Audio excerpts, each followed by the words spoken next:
এই বাউল আবুল সরকারকে যদি মুক্তি দেওয়া হয়, শাস্তি না দেওয়া হয়, আগামী 1 ডিসেম্বর মানিকগঞ্জ আদালত চত্বর ঘেরাও করা হবে।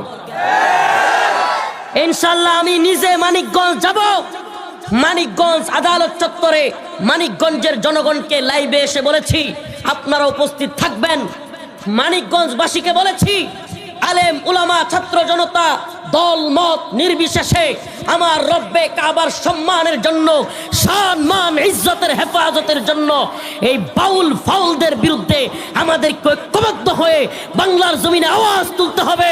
বাংলার জমিন নাস্তিকদের জন্য না, বাংলার জমিন শাতেমদের জন্য না, বাংলার জমিন মুরতাদদের জন্য না।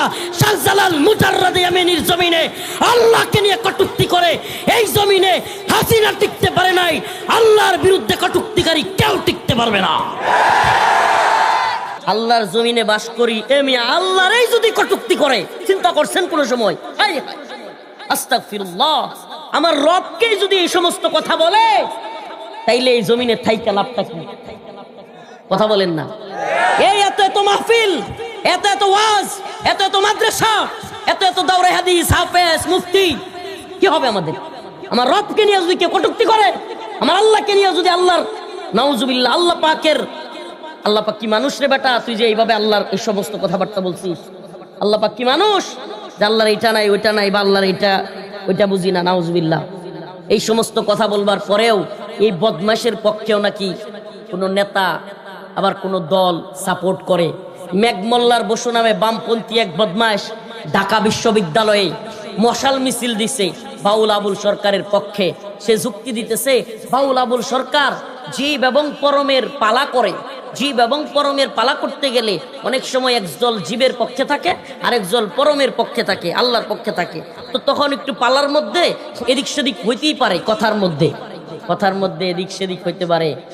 মানিকগঞ্জের এক কুলাঙ্গার আবুল সরকার নাম, যে কিনা আমার রব্বুল আলামিন, যিনি কুল কায়নাত সমস্ত পৃথিবী সৃষ্টি করেছেন, রব্বুস সামাওয়াতি ওয়াল আরদ, যিনি আসমান এবং জমিনের মালিক, যিনি আমাদের সমস্ত মানুষের মালিক, যিনি আমাদেরকে খাওয়ান, যিনি আমাদেরকে পালেন, যিনি আমাদের রিজিক দিয়েছেন, যিনি আমাদের এই শ্বাস প্রশ্বাস দিয়েছেন, যিনি আমাদের কথা বলবার মতো এরকম সুন্দর একটা গলা দিয়েছেন, কণ্ঠ দিয়েছেন, সেই রব্বুল আলামিনকে সে কি বলে একটু আপনারা শুনেন। আমি জানি আপনারা হয়তো শুনেছেন মোবাইলে, কিন্তু যারা শুনেন নাই, আজকের এই আলোচনা শোনার পরে আপনার যেন ইমানি তাকাজা, ইমানি ভালোবাসা আল্লাহর প্রতি বেড়ে যায়, এবং আপনার যেন এই বিষয়ে প্রতিবাদ করবার মতো ইমানি জজবা তৈরি হয়। এজন্যই আমি আপনাদেরকে আজকের এই মঞ্চেও এই আলোচনা শোনাচ্ছি। এবং শোনাতাম না যদি স্রেফ সে বলতো আর কোনো কিছু না হইতো, তাইলে এটা শোনানোর প্রয়োজনীয়তা ছিল না। কিন্তু সুবহানাল্লাহি ওয়া বিহামদিহি, বড় আফসোসের বিষয়, বড় কষ্টের বিষয়, এই কুলাঙ্গারের পক্ষ নেওয়ার জন্য দল এবং নেতার বাংলাদেশে অভাব নাই। আমরা তো ভাবছিলাম যে হাসিনা চলে গেছে, ইসলাম বিদ্বেষীরা মনে হয় কিছুটা হইলেও দুর্বল হয়েছে, হিন্দুত্ববাদী ভারতের দালালরা কিছুটা হইলেও দুর্বল হয়েছে। কিন্তু না, নতুন করে এবং হিন্দুত্ববাদীদের দালালরা এই বাংলার জমিনে ইসলাম ফুবিয়া, ইসলাম বিদ্বেষ লালন করে ইসলাম বিদ্বেষ ছড়াইয়া দিচ্ছে সমাজের মধ্যে। এবং সবচেয়ে আশ্চর্যের বিষয় হচ্ছে, বাংলার জমিনে এই সমস্ত কথা বলবার পরেও তারা বলে আবুল সরকার যা বলেছে তা সঠিক। এইটা হলো বাক স্বাধীনতা। নাউজুবিল্লাহ। আপনারা কথাটা একটু শুনেন, তারপরে ইনশাল্লাহ আমি আলোচনাটা আপনাদেরকে আবারও করতেছি যে কেন এই আলোচনাটা আজকে খুব জরুরি। আল্লাহ বলছেন, কুল আবিল্লাহি ওয়া আয়াতিহি ওয়া রাসূলিহি কুনতুম তাস্তাহজিউন, তোমরা কি আল্লাহ, তার রাসূল এবং তার কিতাব নিয়েও মজা করো? তাইলে শুনে রাখো, লা তা'তাদিরু। এই যে আজকের আলোচনা শুনলেই আল্লাহ পাক যে বলছেন লা তা'তাদিরু, কোনো উযর চলবে না, এই কথা শুনলেই বুঝে আসবে। দেখেন কি বলছে, আল্লাহর কথার কোনো গোয়া মাথা আমি কিছুই পাই না। মাথা কোনটা, গোয়া কোনটা আমি জানি না আপনারা শুনছেন কিনা। বলতেছে আল্লাহর কথার কোনো গুয়া মাথা আমি খুঁজে পাই না। আমার প্রশ্ন, এটা কি দুষ্টামির ছলেও, পালাগানের ছলেও আল্লাহর কথার গুয়া মাথা পাই না? আল্লাহর কথার কোনটা গুয়া কোনটা মাথা এটাই বুঝি না। নাউজুবিল্লাহ। এই ধরনের কথাও কোন নামধারী মুসলমান বলতে পারে?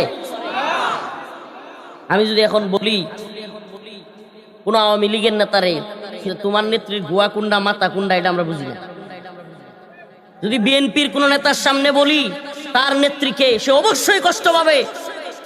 এই এনসিপি কিংবা আরো যত দল আছে, এদেরকে যদি এদের বড় নেতা কিংবা এদের বাবার কথা বলা হয় যে তোর বাপের গোয়া কুন্ডা আর মাথা কুন্ডা আমি কিছুই বুঝি না, তার বাবাকে বললেই সে কষ্টে এই লোককে তরবারি দিয়ে মারতে আসবে। কত সত্য না মিথ্যা?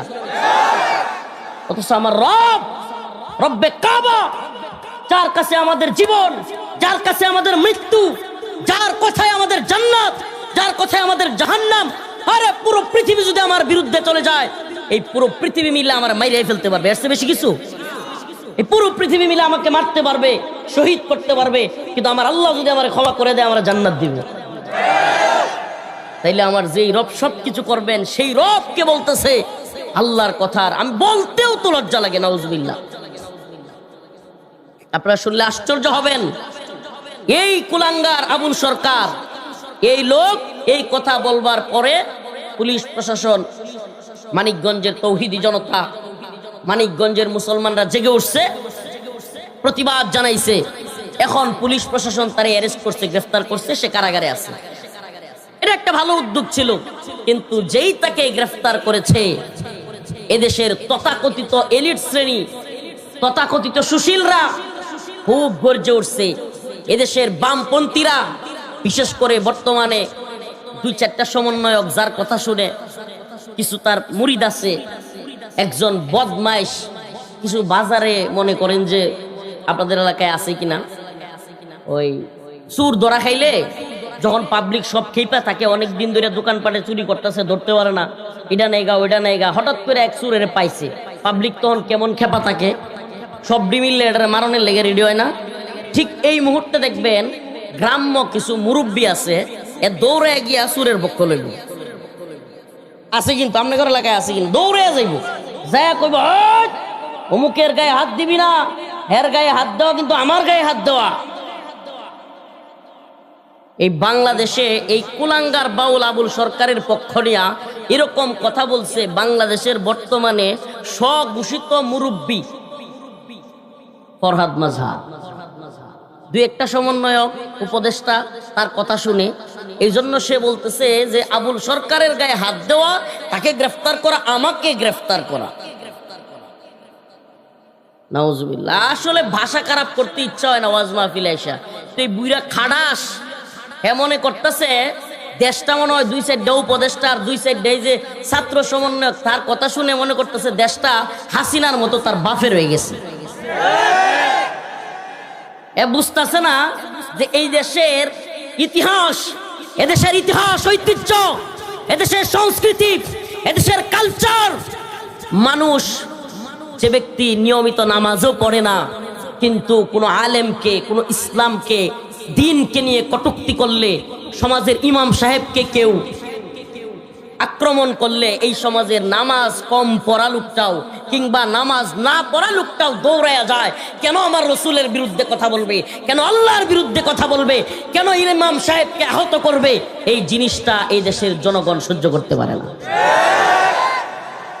অতএব এদেশে যদি কেউ স্বঘোষিত মুরব্বী হয়ে চোর, বাটপার, আল্লাহ দ্রোহী, খুদাদ্রোহীদের পক্ষ অবলম্বন করে, তাহলে আমরা তাকে জানায় দিতে চাই, ওই জুনায়েদ সাকি, ফরহাদ মাজহার, এনসিপি এবং আরো যে সমস্ত লোকেরা আছে, তাদের প্রত্যেককে জানায় দিতে চাই, ইসলামের বিরুদ্ধে বাংলাদেশে অবস্থান নিলে এদেশের তাওহীদবাদী জনতা, এদেশের মুসলিমরা আবারও গর্জে উঠবে, যেভাবে সাপ্লাই গর্জে উঠেছিল।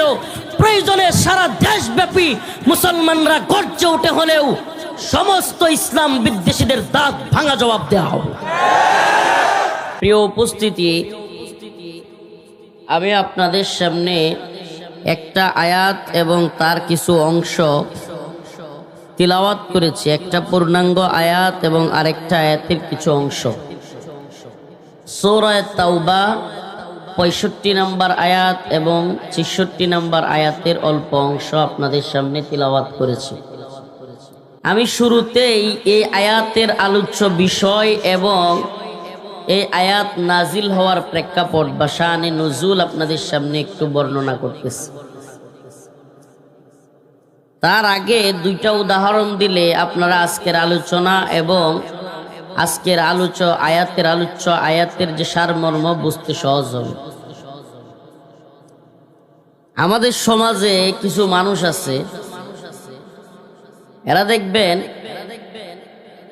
একটা কাজ জঘন্য রকম কিন্তু খুব নরমালি করে ফেলবে, খুব জঘন্য কাজ কিন্তু হাসতে হাসতে করে ফেলবে।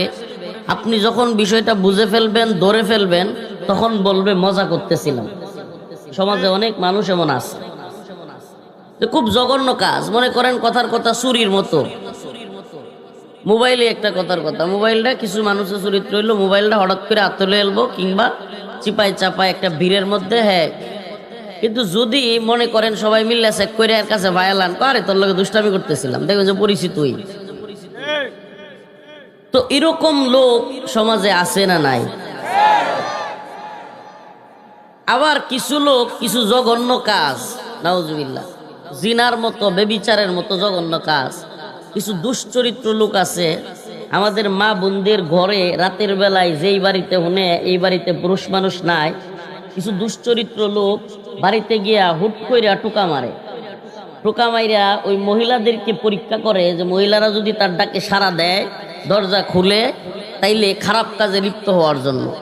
আর যদি দরজা খুলে দমক দেয়, বেটা টোকাটুকি করো কেন রাত্রে, তাইলে কব ভাবি আপনার সাথে দুষ্টামি করতেছিলাম। এই ধরনের দুশ্চরিত্র লোক আছে না নাই? ইসলামের সোনালী যুগে আল্লাহ রাসূল সাল্লাল্লাহু আলাইহি ওয়াসাল্লাম যখন নবী এবং তিনি যখন অসংখ্য সাহাবাই কেরাম ওনার ছিল, কোরআন তখন নাজিল হচ্ছে, ওই যুগেও কিছু জঘন্য মানুষ ছিল।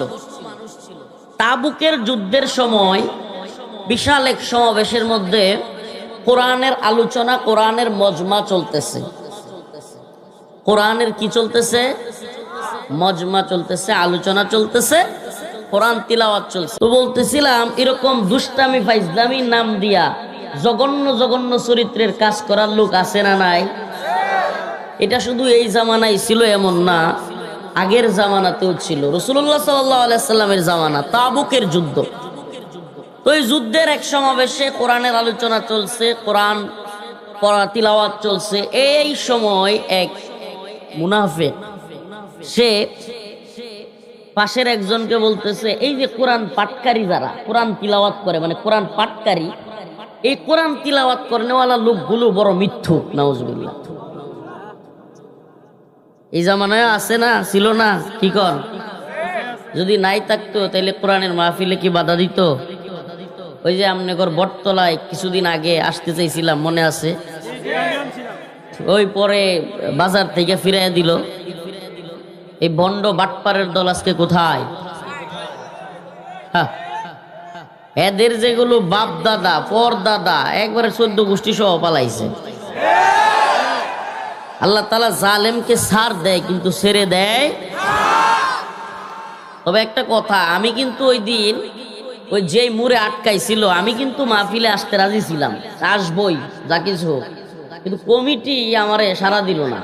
কমিটি কয়, হুজুর আপনি জোরাজুরি করে আইলে আমাকে সব বেড়ে জেলে নিব না। তো যাই হোক, এই জুলুমের দিনগুলো আমরা দেখছি না দেখি নাই? দেখছি। আল্লাহ তাআলা নতুন করে এই সমস্ত জালেমদেরকে আমাদের উপর যেন চাপায়া না দেন, এজন্য আমাদেরকেও সজাগ থাকতে হবে। ভালো মানুষ, ভালো সমাজের মধ্যে ভালো মানুষদেরকে প্রমোট করা, ভালো মানুষকে ভালো বলা, খারাপকে খারাপ বলা, চোখে আঙুল দিয়ে জবাবদিহিতা করতে পারা, যদি এটা আমরা করতে পারি, আমর বিল মারুফ নাহি আনিল মুনকার, সৎ কাজের আদেশ এবং অসৎ কাজে নিষেধ। সে যাই হোক, অসৎ কাজ করলে, খারাপ কাজ করলে জায়গায় ব্রেক, তাইলে কোনো খারাপ লোক আমাদের সমাজে প্রতিষ্ঠিত হইতে পারবে না। আর যদি সামসামি, জি ভাই, হ ভাই, খাইছেন ভাই, বইছেন ভাই, হ্যাঁ ওই যে আগের মতো আর কি, জি আপা, খাইছেন আপা, বইছেন আপা, শুইছেন আপা, আপা ভালো আছে না পাপা, আলেমদেরকে মাইরা ফেলেন, সব খারাপ হয়ে গেছে আপা, ফাঁসি দিয়া দেন। এই ধরনের চামচা ছিল কি ছিল না? এই চামচারা এক পর্যায়ে পুরা দেশের মধ্যে এমন পর্যায়ের চামচামির লেভেল নিছিল, যে সকল চামচারা মিলে খালি আপা আপা চামচামি করতো, আর তাগর আপা সব খারাপ কাজ করতো। প্রিয় ভাইরা আমার, এই চামচামি বন্ধ করতে হবে। রাজি আছেন? স্থানীয় নেতা থেকে নিয়ে একবারে টপ লেভেল সব জায়গায় চামচামি কমাই দিতে হবে। আপনি যখন সৎ হবেন, আপনি যখন আদর্শবান হবেন, তখন আপনার নেতাও আদর্শবান হবে। আর আপনি যখন চামচামি চাটুকারিতায় লিপ্ত হবেন এবং আপনি যখন দুর্নীতি, অনিয়ম, সুদ, ঘুষ, খারাপ কাজ সবকিছুতে জড়িত হবেন, তখন দেখবেন সমাজের নেতৃত্ব খারাপ লোক তৈরি হবে। ইন্নাল্লাহা লা ইউগাইয়িরু মা বিকওমিন হাত্তা ইউগাইয়িরু মা বিআনফুসিহিম। আল্লাহ তাআলা ততক্ষণ কোন জাতিকে পরিবর্তন করেন না যতক্ষণ না ওই জাতি পরিবর্তন না হয়। তা আমাদের নিজেদের পরিবর্তন হইতে হবে, ঠিক আছে ইনশাআল্লাহ। তো তাবুকের যুদ্ধে ওই ভণ্ড বলতেছে যে এই কোরআন পাঠকারীরা হলো পেটুক, এরা মিথ্যুক, এরা হলো ভীতু। নাউজুবিল্লাহ। এই সংবাদ যখন রাসূলুল্লাহ সাল্লাল্লাহু আলাইহি সাল্লামের কাছে পৌঁছাইছে, আল্লাহ রাসূল সাল্লাল্লাহু আলাইহি সাল্লাম অনেক কষ্ট পেয়েছেন এবং তখনই এই আয়াতে কারিমা নাজিল হয়েছে। وَلَئِن سَأَلْتَهُمْ لَيَقُولُنَّ إِنَّمَا كُنَّا نَخُوضُ وَنَلْعَبُ قُلْ أَبِاللَّهِ وَآيَاتِهِ وَرَسُولِهِ كُنتُمْ تَسْتَهْزِئُونَ। আল্লাহ রাব্বুল আলামিন বলেন, ওই যে যেই লোকটা পেটুক বলেছে, যেই লোকটা কোরআন তিলাওয়াতকারীদেরকে, আলেমদেরকে, উলামায়ে কেরামকে ব্যঙ্গ বিদ্রুপ করেছে, কিংবা ওই সময় পয়গম্বর সরদারে দো আলম মুহাম্মদ আরবি সাল্লাল্লাহু আলাইহি ওয়াসাল্লাম কোরআন তিলাওয়াত করতেন, সাহাবায়ে কেরাম কোরআন কারীম পাঠ করতেন, তাদেরকে সে বলেছে মিথ্যাবাদী। নাউজুবিল্লাহ। যখন এই আয়াতে কারিমা নাজিল হলো, ওয়ালা ইন সালতাহুম লা ইয়াকুলুন্না ইন্নামা কুন্না নাখুদু ওয়া নালআব, আপনি যখন তাদেরকে জিজ্ঞেস করবেন, ওই যে সূরা বন্ড চুরি করতে গেছে, ধরা খাইছে, কি আরে আমি তো দুষ্টামি করতেছিলাম, নিতাম না। আবার ওই যে মহিলাদের ঘরে গিয়া ফাকফু করে, নাউজুবিল্লাহ। কারণ আমাদের মা বোন যখন জুতা নিয়ে বাইরিছে, কয় না ভাবি দুষ্টামি করতেছিলাম।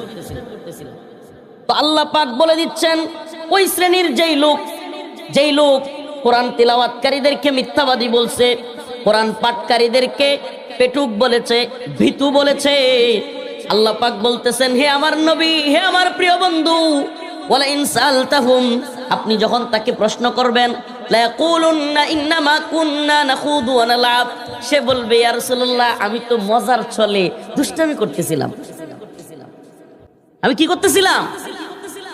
আপনারা দেখেন কিনা, আপনাদের এলাকায় হয় কিনা জানি না, আমাদের সমাজে এক সময় নাউজুবিল্লাহ যাত্রা পালা নামে বাউলদের বিভিন্ন রঙ্গমঞ্চ হইতো, একজন আর একজনের ইচ্ছা মতো বাজে কথা বলতো, কোরআন হাদিস নিয়ে বাজে কথাবার্তা বলতো। আমাদের আলহামদুলিল্লাহ আমাদের সমাজ সচেতন হওয়াতে এখন ওরকম নাই, কিন্তু কিছু কিছু এলাকায় এখনো আছে। এই বাউলরা কোরআন সুন্নাহ নিয়ে ইচ্ছা মতো মিথ্যা কথা বলতো, আলেম উলামাদেরকে নিয়ে, রাসূল সাল্লাল্লাহু আলাইহি সাল্লামকে নিয়ে, এমনকি খুদ আল্লাহ রাব্বুল আলামিনকে নিয়ে বাজে কথা বলতো। আছে না নাই? এদেরকে যদি কোনোদিন আপনি শক্ত করে 4-5 জনে দইরা কোন যে তোর পেটটা গালায় এলাম উল্টা পাল্টা কথা কসকি লেগে সামনে ধরবেন, এরা বলবে লা ইয়াকুলুন্না ইন্নামা কুন্না নাখুদু ওয়া নালআব, আরে আমরা তো মজা করতেছিলাম, দুষ্টামি করতেছিলাম। দৌড়ায় গেছে ওই তাবুকের যুদ্ধের যে বদমাইশ মুনাফিক, দৌড়ায় গেছে রাসূলুল্লাহ সাল্লাল্লাহু আলাইহি ওয়াসাল্লামের কাছে। রাসূলুল্লাহ সাল্লাল্লাহু আলাইহি ওয়াসাল্লাম এক উটের পিঠে আছে, আমি হাদিসের আলামতটা যদি দেখাইতে পারতাম, উটের পিছে রাসূল সাল্লাল্লাহু আলাইহি ওয়াসাল্লাম যাচ্ছে, সে উটের মধ্যে দৌড়া এভাবে দৌড়ায় যাচ্ছে, পাথরের মধ্যে তার শরীরে বাড়ি লাগতেছে, তাও সে বলতেছে, ইয়া রাসূলুল্লাহ, আমি তো মজা করতেছিলাম, আমি তো দুষ্টামি করতেছিলাম। যখন ধরা খেয়ে গেছে, আল্লাহ আয়াত নাজিল করে বলছে, সুবহানাল্লাহ, মানে তার জন্য আল্লাহ পাক আয়াত নাজিল করে দিছে। আল্লাহর রাসূল তখন কোনো কিছু না বলে ওই আয়াত তিলাওয়াত করলেন, কুল আবিল্লাহি ওয়া আয়াতিহি ওয়া রাসূলিহি, কুল আবিল্লাহি ওয়া আয়াতিহি ওয়া রাসূলিহি কুনতুম তাস্তাহজিউন। আল্লাহর রাসূল আল্লাহ পাকের পক্ষ থেকে আয়াত তিলাওয়াত করে তাকে জানায়া দিলেন, কুল আবিল্লাহি ওয়া আয়াতিহি, তাহলে তুমি কি আল্লাহ এবং তার আয়াত, ওয়া রাসূলিহি এবং তার রাসূলকে নিয়া দুষ্টামি করতেছিলে। দেখছেন আল্লাহ রাসূল সাল্লাল্লাহু আলাইহি ওয়াসাল্লাম কি শক্ত, মানে আল্লাহ পাক কি শক্ত কথা। কুল আবিল্লাহি ওয়া আয়াতিহি ওয়া রাসূলিহি কুনতুম তাস্তাহজিউন, যে তুমি কি আল্লাহ তার রাসূল কিংবা তার কিতাব কোরআন কে নিয়েও দুষ্টামি করো। লা তা'তাদিরু লা তা'তাদিরু ক্বাদ কাফারতুম বা'দা ঈমানিকুম, কোনো উযর পেশ করিও না। তুমি যে রাতের বেলায় দরজায় টুকা দিয়েছো, কোনো উযর পেশ করিও না, তুমি লুচ্ছা। তুমি যে আল্লাহর রাসূলকে, সাহাবায়ে কেরামকে, কোরআন তিলাওয়াতকারীদেরকে, আলেমদেরকে ব্যঙ্গ বিদ্রূপ করেছো। লা তা'তাদিরু ক্বাদ কাফারতুম বা'দা ঈমানিকুম, তুমি ঈমান আনার পরে কুফরি করেছো। তুমি আর মুমিন নও, তুমি মুনাফিক কাফের। আজকের পৃথিবীতেও আমি এই আলোচনা কেন টেনেছি আপনাদেরকে বলি। আজকের পৃথিবীতেও কিছু ভণ্ড আউল ফাউল বাউল এখনো পর্যন্ত এরা আজকের পৃথিবীতেও মুসলিম উম্মার ঈমান হরণ করার জন্য যথাসম্ভব চেষ্টা করে যাচ্ছে। এই আউল ফাউলরা আপনারা জানেন কিনা, অবশ্যই এই জামানা গ্লোবালাইজড, পুরো পৃথিবী একটা গ্রামের মতো। পৃথিবীর যে কোনো এক কোণে কোনো ঘটনা ঘটলে সাথে সাথেই সকলের ফোনে ইন্টারনেটের মাধ্যমে সেটা ছড়িয়ে যায়, ভাইরাল হয়ে যায়। তো আপনারা হয়তো দেখে থাকবেন, আল্লাহ রাব্বুল আলামিন বলেন লা তা'তাযিরু ক্বাদ কাফারতুম বা'দা ঈমানিকুম। আল্লাহ পাক বলেন লা তা'তাযিরু, কোনো উযর পেশ করবা না। ও আবুল সরকার, কোনো উযর পেশ করবা না। তুমি আল্লাহ এবং তার রাসূলকে নিয়ে এই ধরনের বক্তব্য দেওয়ার কারণে আল্লাহর মুফতি কে? সুবহানাল্লাহ। এই ফতোয়ার মুফতি কে? লা তা'তাযিরু ক্বাদ কাফারতুম বা'দা ঈমানিকুম। ঈমান আনার পরে তুমি আল্লাহকে নিয়ে, রাসূলকে নিয়ে তাচ্ছিল্য করার দ্বারা তুমি কাফের হয়ে গেছো। এই ফতোয়া কার? যদি এভাবেই আল্লাহ এবং রাসূলকে নিয়ে ইচ্ছামতো কথাবার্তা বলতে থাকে, আমি একটা শোনাইলাম আপনাদেরকে, এখন এইভাবে মাইকের সামনে শোনাইলে এই আবুল সরকারের বক্তব্য অনেকগুলো শোনাইতে হবে। এত খারাপ এবং বিশ্রী বক্তব্য এই আবুল সরকার দেয়। এক জায়গায় বলতেছে জালালউদ্দিন রুমি উনি নাকি কোন পাগলার কাছে গেছে, পাগলা বাবার কাছে। এখন জালালউদ্দিন রুমিরে নাকি ওই পাগলা বাবা মুরিদ করে না। তখন পাগলা বাবা তারে প্রস্তাব দিছে যে জালালউদ্দিন রুমির মাইয়ারে দিয়া যদি পাগলা বাবারে মদ ডাইলা দিতে পারে তাইলে মুরিদ করবে। মানে এদের অবস্থা হইলো অনেকটা, আপনি করে বলি, গ্রামের মানুষ তো বুঝবেন, এদের অবস্থা হইলো অনেকটা গ্রাম্য কিছু মুরব্বী আছে, এরা হইলো সব জানতা মাতাব্বর, শাস্টলো বইলে দুনিয়া সব খবর হেডায়। হ্যাঁ, মনে করেন মাঝে মাঝে আপনারা নেতা আছে যে কাইসার কামাল সাহেব, তার নমিনিও বাতিল করে দেয়। মানে হ্যাঁ শাস্টলে বলে হ্যাঁ এমন বড় নেতা যে এর লোকে মনে হয় ওপেনলি ভারপ্রাপ্ত চেয়ারম্যান সাহেবের কথা হইতেছে, তার ভাব সাবটা এরকম। এরকম আছে না কিছু ফাও মাতবর। তো এই ফাও মাতবর গুলো যেরকম আপনার ইচ্ছা মতো বাজারে কথাবার্তা কয়, যার কথা দুই আনা মূল্য নাই। কিছু মানুষ আছে ভদ্রলোক চাকাইতে গেলে ওরে দেখলে উঠা জায়গা, কারণ এর লোকে সাফা করবো কাটা আছে না নাই? হ্যাঁ, বিরাট জানতা। তো এই ধরনের সব জানতা মাতাব্বর যেগুলো বদমাইশ, এগুলোই হয় বাউল। আপনাদেরকে একটা তথ্য দিয়ে অবাক হয়ে যাবেন, আপনারা প্রয়োজনে খোঁজ খবর নিবেন। বাউলদের এটা ইসলাম ধর্মের বাহিরে, নাউজুবিল্লাহ, এরা আরেক ধর্মের লোক। হুজুর কি কর? বাউলদের ধর্ম হলো, বাউলদের ধর্ম মতে পরকিয়া হইলো শুধু বৈধ না, পরকিয়া হইলো সবের কাজ। নাউজুবিল্লাহ, পরকিয়া বুঝেন? মানে এক বেটার বেডি আরেক বেটার বেডি লয়ে জায়গা, মানে কার বেডি কোনটা কাজ, কোন গলির বাসুর কি খবর নাই।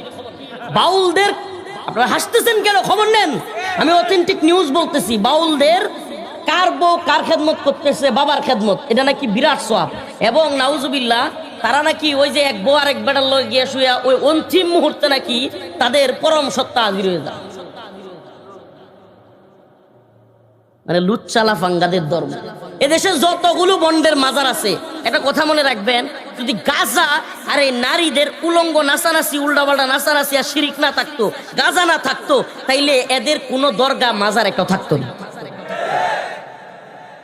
এগুলাতে মানুষ যাই হলো এই সমস্ত গাজার কলকি টান দিতে। ভাই, আমনগর বাজারে যদি ওপেন দোকানে বইয়া গাঞ্জাটা নেমাদের সামনে পিডিয়া তক্তা বানায় হতো না? গাঞ্জা খাওয়ার তো সুরতি না, গাঞ্জা খাইলে এক এলাকার গন্ধ আরেক এলাকার যায় না। কারণ গাঞ্জা খাওয়ার তো কোনো বৈধ সুরত নাই, এই জন্য কিছু দরগা বানাইছে এরা, কিছু মাজার নাম দিয়া, পীর অলিয়া উলিয়া নাম দিয়া এরা ওই সমস্ত জায়গায় গিয়া বৈধ পন্থায় গাঁজা টানে।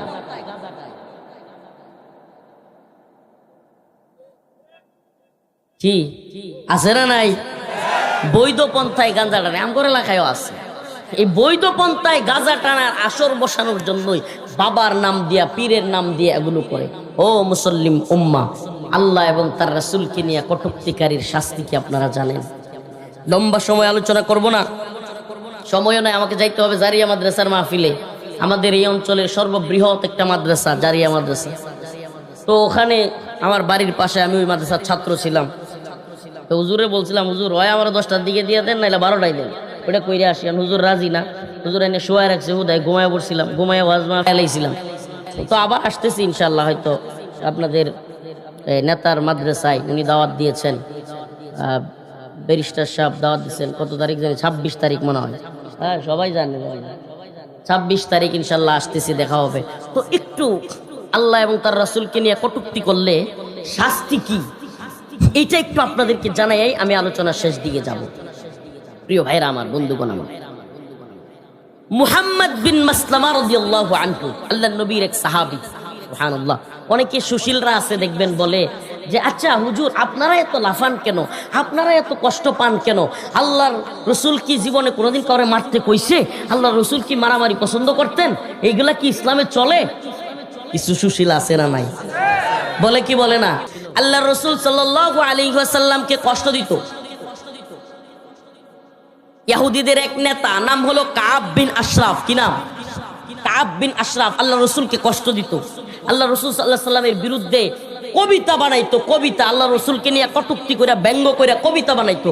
রাসূলুল্লাহ সাল্লাল্লাহু আলাইহি ওয়াসাল্লাম শুইনা কষ্ট পাইলেন, সাহাবাই কেরামকে ডাকলেন, হে আমার সাহাবারা, তোমাদের মধ্যে কে আছো যে এই কাব বিন আশরাফকে কতল করবে, হত্যা করবে? সুবহানাল্লাহ বলবেন। বুখারী শরীফের হাদিস, সুস্পষ্ট যে আল্লাহ রসুল নির্দেশনা দিচ্ছেন। এর চেয়ে বড় আর কিছু আছে? ও মুসলমান ইমানদার, এক্ষেত্রে আমাদেরকে খুব সতর্ক থাকতে হবে। আমারকে নিয়ে কথা বলো, আমার বাবাকে নিয়ে কথা বলো, আমার ভাইকে নিয়ে কথা বলো, আমার নেতা, আমার নেত্রী কিংবা আমার দল নিয়ে কথা বলো, আমার অন্তরে আঘাত লাগবে না। আমার জমিন নিয়ে কথা বলো, এত আঘাত লাগবে না।